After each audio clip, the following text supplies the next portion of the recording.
Kilongo Kilongo TV Kilongo Kilongo TV Kilongo Mikolo solingi osabone obetika point Kilongo TV. Ah oui, Balobi, abonnez-vous massivement à Katia Kilongo TV. Namu tu na lobby bon s'abonner na Katia Kilongo TV. Ah, biso to sa lokola bangote. Mama nangai. Masi ya koyibanga malobate. Awa. Donc abonnez-vous massivement à Katia Kilongo TV. Beaucoup de dynastie mobile mon grand complet na Katia wana donc tozali. Na Kilongo TV.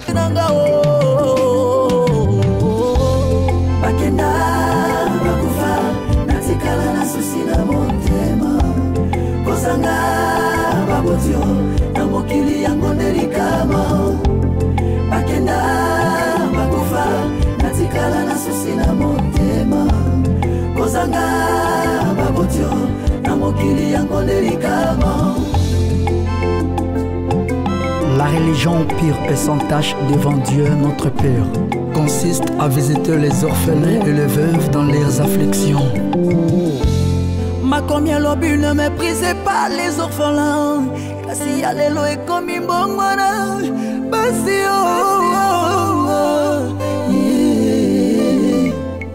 Mawe silina mitema ya bato na mokili pona ninyo kolela orphelin bato bakangi matoi baboyoyoka orphelin ya komi ndoki poigneko. Eske kozanga baboti ekoma sujet ya mokeri dona sala lisumu pona kofela baboti ngaye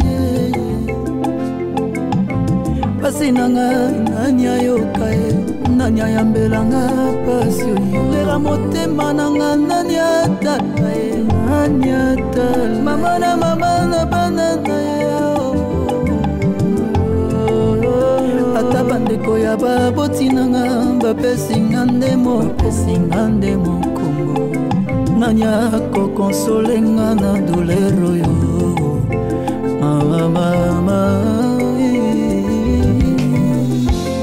bakenda bakufa natikala na susi na motema na ngai kozanga babotio na mokili yango delikama bakenda bakufa natikala na susi na motema ya ngai kozanga babotio na mokili yango delikama bakenda baboti natikala na susi na motema ya ngai kozanga bino na mokili ya delikama bakenda bakufa natikala na susi na motema kozanga baboti na mokili yango delikama olinga be bajouer oh nini nacha po bomonaka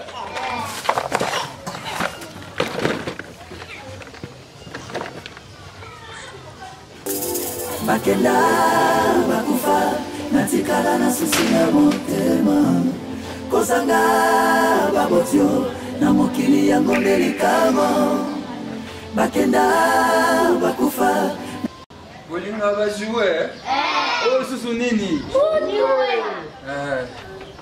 nacha osu na se po bomonaka bongo oyo nacha peka na se natikala na susi na motema kozanga babotio na mokili yango delikama wale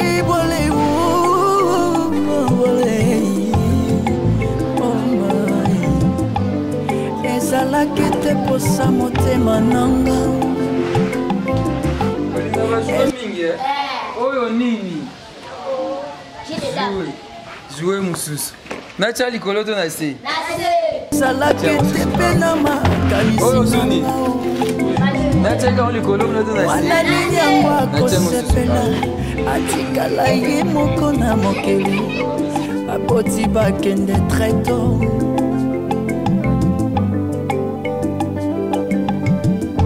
nakoma komona pasie affection ya bapoti na yebindenge ezalaka. Mesdames, Messieurs, fidèles de Kilongo TV, vous qui pensez aux orphelins, vous qui pensez aux veuves, aux démunis, nous voici ici à l'orphelinat Vida à Kisenso. Nous sommes venus rendre visite à ces enfants pendant cette période de festivités de Noël et les rapporter le peu que nous pouvons faire dans le cadre de l'amour et compassion. La religion pure, synthèse de Dieu notre Père, consiste à visiter les orphelins, les veuves dans leurs afflictions. Jacques, chapitre 1er, verset 27, c'est ça la vraie religion et nous voici dans cette religion. Merci à l'homme de Dieu, le pasteur Jean-Paul Maët, à l'homme de la foi. Merci beaucoup à vous qui avez pensé aux orphelins, à vous qui soutenez Fondation Rabbi Mavina. Là, je vois Nathan Kifuta, je vois aussi Yaglodi Mbala qui nous accompagne ici. Nous sommes là avec nos amis orphelins, orphelinat Vida Kisenso.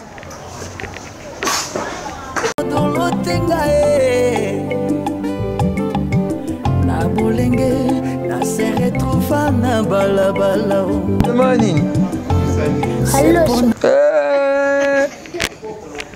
Nela bino bambetu moko zuambule betaka na yakina bambetu boso bandola lelango bambetu mwa kitoko bweza odenda euta epoto eza misatu eza combien misatu euta papa strong euta papa strong yango lelo no bia ba fete eza na bosani tika ki etala suba ndeko nanga kuna bosepete bosepelite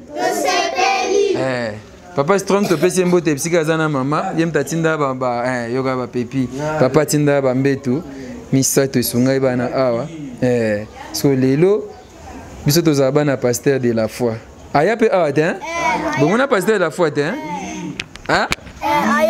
ayaka ayela binoni ayaki lebiso basaka loso basaka semul basaka ya bilamba bosepele te bosepele te tosepela ki makasi yesa pas de la foi bonjour. Papa de la foi, bonjour. Voilà. Il y a aussi le autobus. Il y a les 25 jours à Noël. Bambouté des amakas. Bon, tu as vu la bino autoye na o. Toye na nini. Na tu na rabino Oh nini. Bolo makasi bolem. Bongo oyo. Willy. Willy Oh nini. Bongo oyo. Na français. Les sucres. Oh nini. Jouer nini. Bongo oyo. Canon rapide. Nini. Canon rapide. Oyo. Mutuka. Bongo oyo. Dinosaure. Nini. Dinosaure. Dinosaure. Dinosaure. Bisonso dinosaure. Dinosaure. Wana eza je ya okangisa bomo ndenge eza te euta epoto obi boyebi so tobeta yo oganyenga tocha combien tocha combien 1000 fois pesa lakisa 1000 fois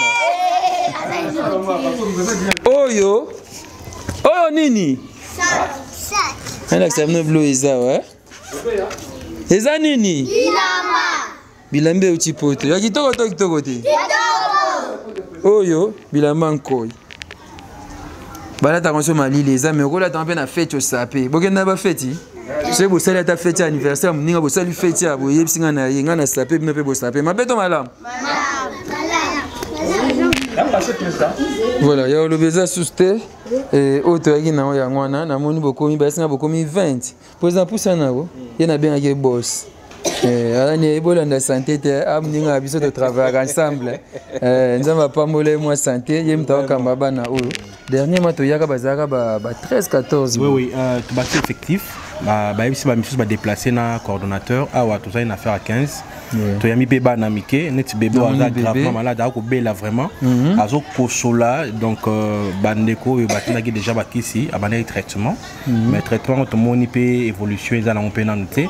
Et c'est vraiment tout même pas pédiatre à consulter. Tout appel na bébé mususu kuna yewana osaka na mais malgré affection ya ba parents alité ba ikotika épée atana no mwana muke donc kolela ya osaka na te soit démarrer kolela wa bon il passe na mutema mais na moni quand même osaka donc ndenge ba otika we bato l'état mtu ba otika non l'état ndé ba otika la biso bana moi ba subvention pesa la ba pesa quelque chose l'état na biso pesa yelo côté atiki bana akei na ye donc atiki libino.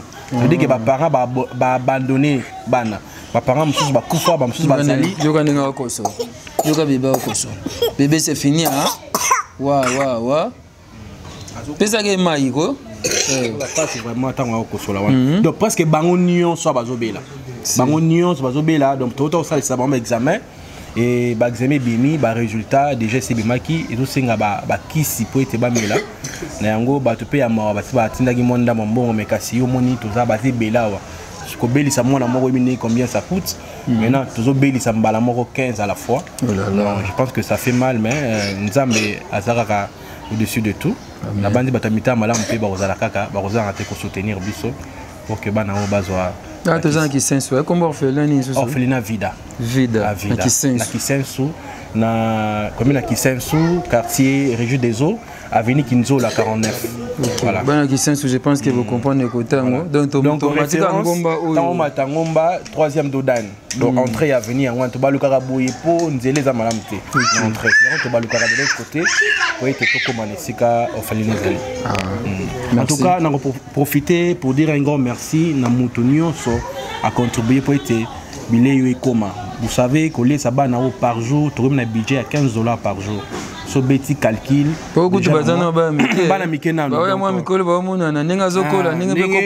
Voilà, donc chaque 25 kilos il y a semoule et aussi la une semaine. Ça a l'eau sur une semaine. Et Mati. Donc, on a mis effectif et zoya benga qui biso pe ba la biso sur 5 enfants. Je pense que lundi. Mais to ça boni. Là vous en monné ne sika ya ovane. So ezali muke là on peut dire que et c'est que ezali te mais c'est que ezali ya kolia pe rozanga te. Oh mona mais siko yo pe boye na pesi merci mingi na ba o nyonso. Ba bandi pour na bana bitike na bandi que kolo n'est pas banoyo ils a en génération donc bana na yo ba koza bolamo yo o bosali na minute yo je ne sais pas comment dire je dis simplement un grand merci nzambe azung sa ming mais na bani nzamba pesa so ya kolega po bobo sana bisote donc orphelinat vida ana bosenga ya lisungi na bino pour ete bana oyo ba vivre en tout cas merci beaucoup orphelinat vida des hommes benzo lisungi bana pe ba loba na nyolo Christian. Téléma Christian. Mais en tout cas, merci na vous sali pour nabiso parce que ebele baza pe na bambongo ebele baza mapango mais bazo penser na ba orphelin te. Bazo zambongo neso bazo bebisa ngona buzoba. Mais bino ko penser pour nabiso nzamba pambola bino encore abakisila bino ezangi na ba vie na bino bokende liboso. En tout cas, merci beaucoup. Merci Christian. Maboko. Il est pas gravement malade, on a besoin de s'amener la bise, on a besoin de la macasse. Vous priez, comment on est Christian. Il n'y a pas Christian Kaka Christian n'est pas. Ah, il y a Christian, il y a le bini, guys. Voilà, il y a quand même pas de labino. Pas de musica, de musica. Donc le bino sali ba pasi ba misusu bazana bambongo ba de pasana likolo basi kasi bino bozimbongo ba ko soutenir ba no fena vida na chiki bino na maboko njambe apambola bino koyela bino kuboyela kibosonga na kimia onana Jésus na ko na Yesu amen amen beta maboko voilà merci et toi qui total bino je pense que bozana kimia soki monani suto ya kande to baki merci na papa na biso strong. Papa, tu as matela dernièrement. Merci papa. Merci na batu nyonso ba tchaki beaucoup na pat pour que tu me marques quelque chose. Après to que so orphelin mususu. Moi mon ani boliana no sunga momentanément.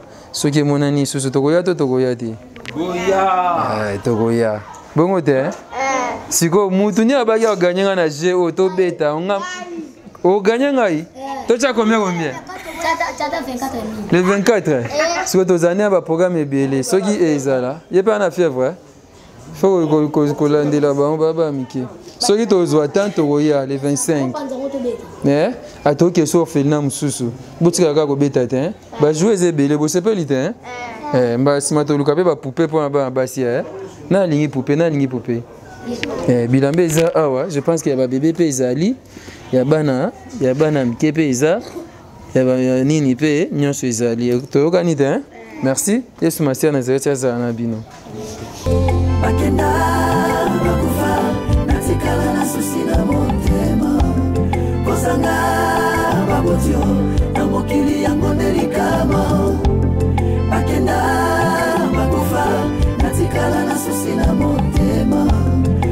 Kozanga babotio na mokili yango délicatement. La religion pure et sans tache devant Dieu notre Père consiste à visiter les orphelins et les veuves dans leurs afflictions. Ma combien l'obus ne méprisez pas les orphelins. Kasi yalelo et comme imbongwana. Basi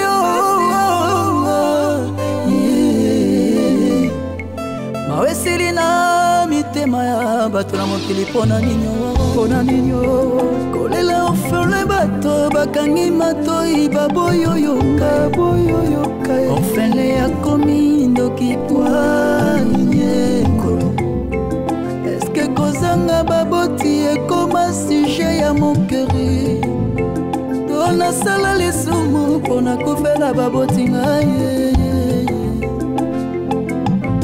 pasi nanga nanya yokae nanya yambelanga pasi lera motema nanga nanya tatae nanya tal mama na bana na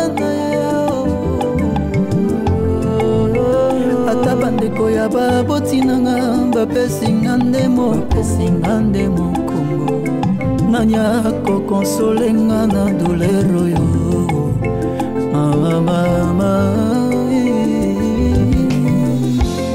bakenda bakufa natikala na susi na motema na ngai kozanga babotio na mokili yango délicatement. Bakenda bakufa natikala na susi na motema ya ngai kozanga babotio na mokili yango délicatement. Bakenda baboti natikala na susi na motema ya ngai. Mesdames et messieurs, fidèles de Kilongo TV, nous voici encore ici à Kisensu, toujours, orphelinat La Miséricorde. On est là avec les responsables. Bonjour papa. Bonjour. Comment on est ici? Non, on a besoin d'un combo de prophète Arnold Adoula. Prophète Arnold, voilà. Le orphelinat Miséricorde, avenue Nino. Avenue Lukengu, numéro 9, quartier 17 000. Ok, tu as aussi orphelinat, monsieur, une occasion quand va fête, au bagité, tout le capé, tu as au monde avant de awa, surtout banana, biso bazawa. Il y a un moni, tu es héros un peu en retard. Tu as choisi de te faire l'église na tongo. Moi, bah embouteillage. Et moi, bah na quatre, tu sais quand même na ban et belé. Bazaba une vingtaine. Non, tout ça, on a 75 enfants. 45 filles, 30 garçons. 75. Jusqu'à 17 ans. Pour ça, quand on est balia, tout ça. Bon, c'est tellement très difficile. C'est difficile. Et premièrement, nous avons ma partenaire. Et deuxièmement, tu as la balabala pour nous évangéliser.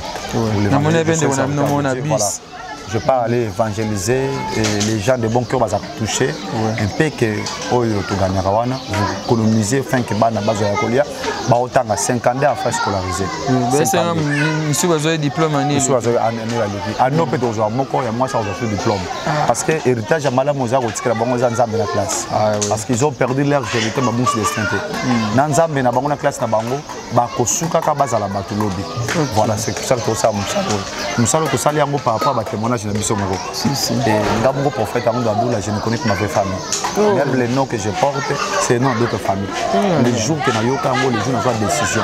Il y a recréé œuvre de Bozomana. Et ça il y a combien de temps? Ça il y a 8 ans. 8 ans. Beaucoup de courage, mon frère, l'homme de Dieu, le prophète. Et vraiment, tu as fait ça. Si tu es dans la période de la festivité, tel que l'osso, huile, et puis sucre, et kosunga. Mais c'est ça qu'est-ce que vous dire. Nous sommes la fondation Rabbi Mavinga et la fondation vraiment, merci beaucoup la fondation. Vous avez passé de nous, car la Bible dit errez celui qui s'intéresse aux pauvres au jour du malheur, l'Éternel en délivre. Et ça n'a d'âge mon africain le baga. So comme moi na muninga zo katsa presse. Simba na bo katsa. Muko yape moi na hotel ma bako simba kaye, bako katsa kaye. Bano nde bakana te bazala boy, mais na tere imposa bango. Aujourd'hui, bazobi kana kate seka oy. Na epsa ka parent responsable zo landangai, tango zo bonde la nzambe epsa kan nzamba peso bo molai. Parce que l'absence na yo mutako lingelo ba no ko le kwazate. Le lotala ba no ba osubi. Maman, papa, ndeko nanga moi c'est mobile. Moi no ya bungsi ba bota bungsi 85% ya réussite à vie. Ce que va batailler mieux sur ma hôtel, moi je risque beba. Vraiment merci Nabino pour penser qu'il faut soutenir bana o na kati osika. Nzamba lola a récompensé bino de là. Donc, la Bible dit celui qui souffre a le droit à la compassion de son frère, de son ami, même s'il a abandonné la crainte de l'Éternel. Ésaïe 50 verset dit, si tu donnes ta propre subsistance à celui qui a faim, et si tu rassasies l'âme d'un indigent, ta lumière s'élèvera sur l'obscurité et le ténèbre, comme il dit, Dieu sera tous ton guide. Il rassasiera ton âme dans les arides. Na fongoli mon rôle la nganzambe. Moto nyonso a menacé programme n'est pas soutenu ba faire de haut. Tika nzamba surprendre na ba c'est plus agréable. Ane o balonga na tongo na midi na pokwa. Ezalaki makasi ko mapete. Nzamba fongola, geste à la fongola.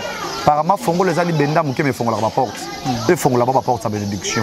Vraiment que l'Éternel vous bénisse. Merci. Merci beaucoup. Voilà, tu as fait Awa, tu as occupé l'orphelin, tu as orphelin, pensez aux orphelins, pensez à ceux qui souffrent les malades, mais qui prêtent aux pauvres, prêtent à Dieu. Il y a parce qu'on a foutu à Kandé. Voilà. Est-ce que tu as un bon ami balé bago bimate? Nathan Lobby. La maman. Voilà, moi, ban avait Yvonne Agolo. Par contre, si, par contre, ma problème. Donc, bana mama bimali bana mingi tebi kaka, il faut que protéger bana et ça là moi bien. Bango yeyo. Allez, bonsoir les amis. Vous allez bien? H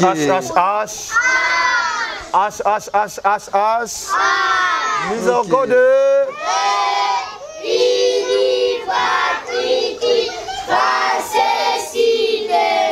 Mise en code. La discipline, l'obéissance et l'amour fraternel. Olobinza masala bango nini? Miséricorde. Ekosima. Miséricorde. Ekosima. Miséricorde. Ekosima. Ekosima. Ekosima. Maboko, bawa tsala batele mabaya boy. Merci beaucoup. Biso to Fondation Rabi Mavinga, ndeto ayota la bino to meme bino bloko. Tant sur le 25 mukolo Noël to zoatan awate, mais quand même to bike bo melataji. Mabeto malam. Malam. So c'est bel bete nzambe maboko. Nanya oloba. C'est ça Yvonne. Yvonne wapi? Ayete. Aïe. Yvonne. Kusana kaka. Bozonga sina uponga. Yvonne. Boni. Biso tokota la bino pona période ya bafete ozoyebi ke tokoya susu olobi nini na geste tosala. Merci tomoni biloko nyonso boye nango napesi na merci na bato nyonso basoutenir biso nzambe apambola bino awa toza na orphelin miséricorde toza na badifficulté ebele toza na problème ya bambeto toza na problème ya basani banzungu toza mpe na besoin ya bamashine ya kuda mpo toyekola kotanga awa toza 3 filles tozosala médecine basenga biso mbongo ebele papa aza makoki ta kofutela biso classe yango nasenga mama Denis asoutenir biso nasenga papa Jacqueline Bila asoutenir biso Félix asoutenir biso awa toza na orphelin miséricorde ezwami na avenue Lukego numéro 9 merci na bato nyonso baolanda biso nzambe betela nzambe maboko.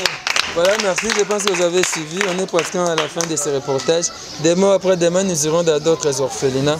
Pensez aux orphelins. Faites comme nous. La religion pure Saint-Âge devant Dieu notre Père consiste à visiter les orphelins et les veuves dans leurs afflictions. Jacques, chapitre 1er au verset 27. Merci à Nathan Foutadier qui est derrière la caméra. Merci à Claudine Bala qui nous accompagne. Merci à vous tous. Pasteur Kossi, Pasteur Jean-Paul Maët, l'homme de la foi. Merci Papa Thomas, FB International, Papa Fiston Bassende, Maman Nathalie Zeko. Merci beaucoup à Maman Mati. Maman Mati et Papa Pasteur Gilles Kaloufando. Merci à vous, couple pasteur. Merci beaucoup, l'homme de Dieu. Merci beaucoup, papa. Merci.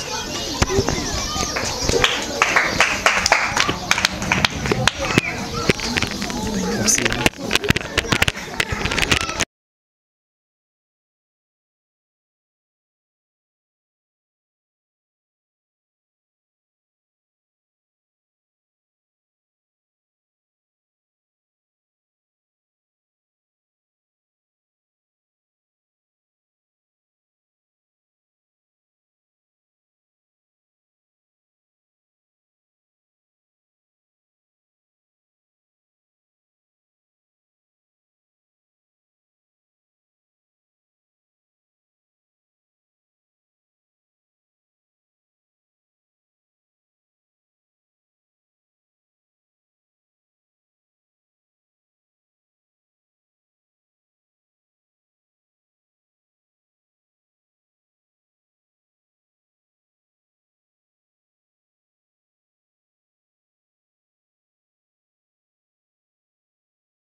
Kilongo Kilongo TV Kilongo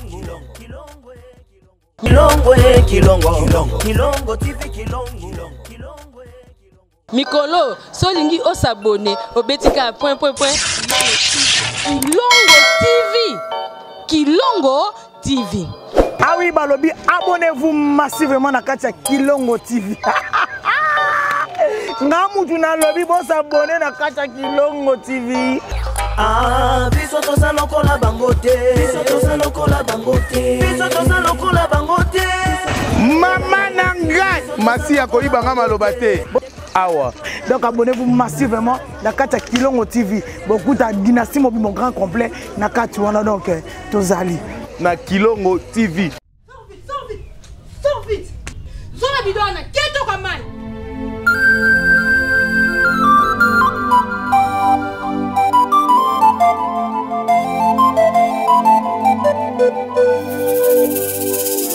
Bakenda bakufa natikala na susi na motema kozanga babotio na mokili yango ndelikama. Bakenda bakufa natikala na susi na motema kozanga babotio na mokili yango ndelikama. Wale wale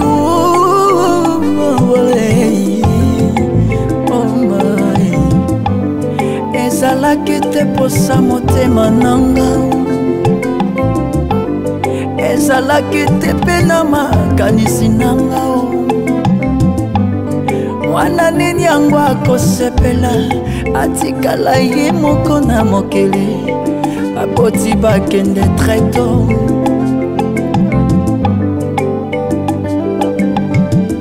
Nakoma komona pasie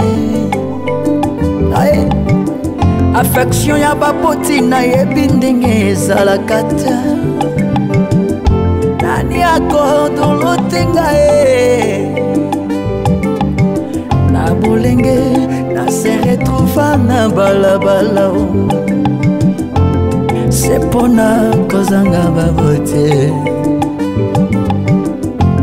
nde bandeli ya pasi nanga. Bakenda bakufa natikala na susi na motema kozanga babotio na mokili yango ndelikama. Bakenda bakufa natikala na susi na motema kozanga babotio na mokili yango ndelikama. La religion pure et sans tache devant Dieu notre Père consiste à visiter les orphelins et les veuves dans leurs afflictions. Ma combien l'obus ne méprisez pas les orphelins. Kasi ya lelo ekomi mbongwana basi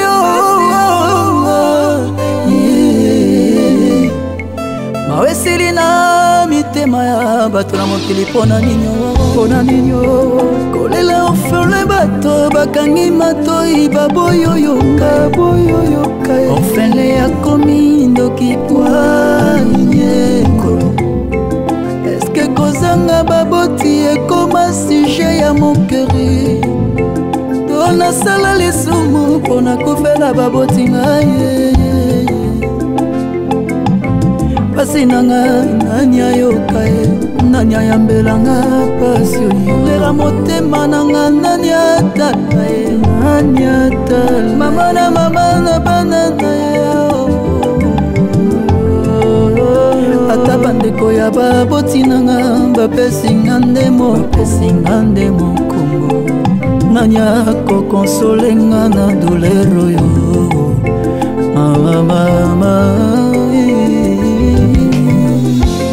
Bakenda bakufa natikala na susi na motema nanga kozanga babotio na mokili yango ndelikama. Bakenda bakufa natikala na susi na motema yanga kozanga babotio na mokili yango ndelikama. Bakenda baboti natikala na susi na motema kozanga bino na mokili yango ndelikama. Bakenda bakufa natikala na susi na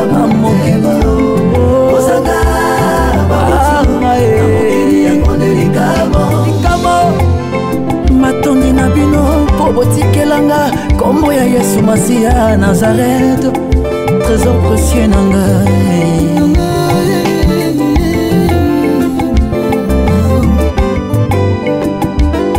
Merci Fondation Rabbi Mavinga.